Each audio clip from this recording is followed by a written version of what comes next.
Gandang bata, ano? Ang ganda din ang boses niya. Ang konting hasa lang yan sa kanya, lalong gaganda yung boses niya. Kasi syempre,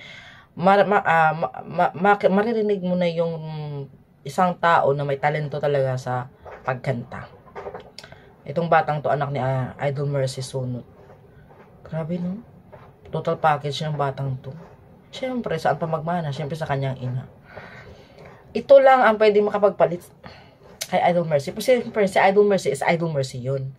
Yung pwedeng susunod, hindi pala pwedeng papalit, kundi susunod sa yapak niya ay ang kanyang anak. Yung nag-iisang anak niyang babae. Kasi malapit na malapit talaga yung boses niya sa kanyang mami. 'Di ba?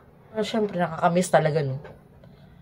Na siguro kung buhay pa si Idol Mercy, lalo niya pa siguro matrain ditong mga anak niya. Pero alam naman natin na train na talaga yung anak niya. Pero, ikaw nga, marami pa rin hindi naka-move on, guys. So, yun lang. Good luck and wish natin na sana nga makita din natin to one day, ang batang ito, na magkaroon din ng pangalan gaya ni Idol Mercy. Sana nga, sana nga malakas pa talaga tayo. Abangan natin yan. Syempre, ages tayo, walang iwanan, no? Kaya, ano man sinasasabihin nila na ang ages ay matanda na or etc. bla bla etc.